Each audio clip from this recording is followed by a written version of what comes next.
there's still one team left to launch. The Cajun Coalition is next, and the team from Louisiana is determined to raise the bar. Literally. From Bourbon Street to Kansas, the party is never over for our next competitors. We're two Southern boys from South Louisiana, and we're going to put the spice back into rocketry.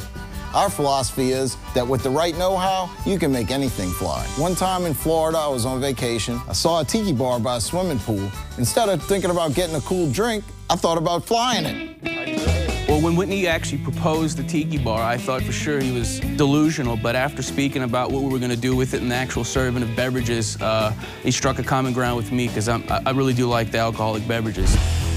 The 6-foot diameter Tiki requires a complex cluster motor system and 2 giant 16-foot parachutes. With motors in the roof instead of the base, this is one top-heavy creation. What we have here is a 75mm, 600-pound thrust rocket motor.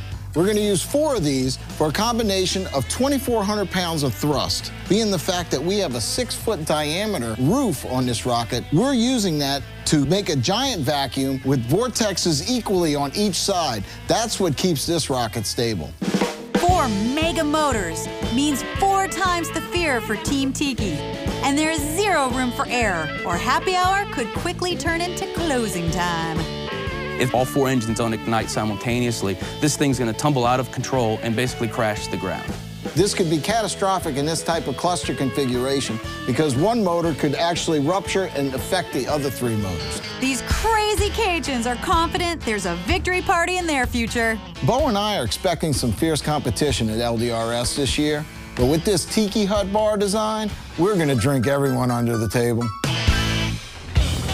So I have to ask, all the motors are up here, and usually they're at the bottom of the rocket. What's the deal?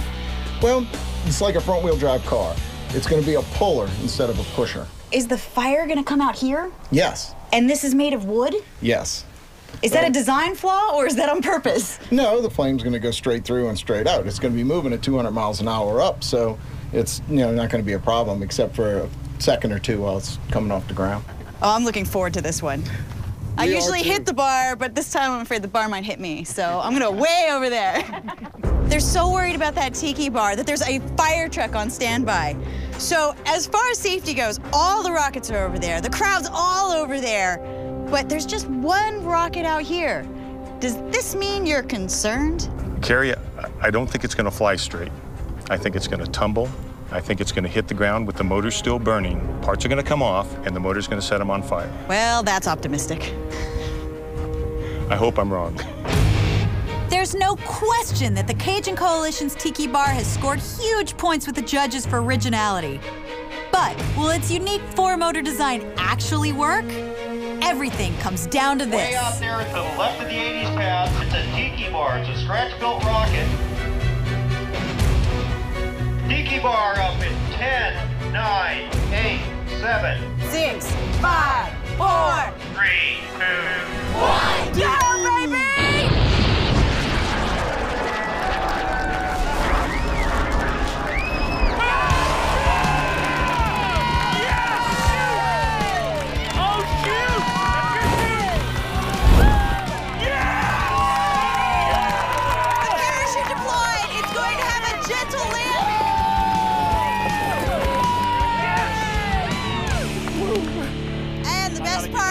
It flew that way. An awesome flight. But is it enough to win over the judges? They need at least 75 points to steal the championship from Team Lubin.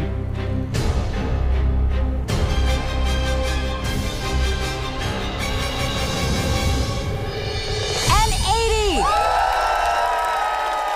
They've done it! Team Cajun Coalition has won the Odd Rocket competition. To the victors of the Odd Rock competition, I present this to the Cajun Coalition. First place! Yeah.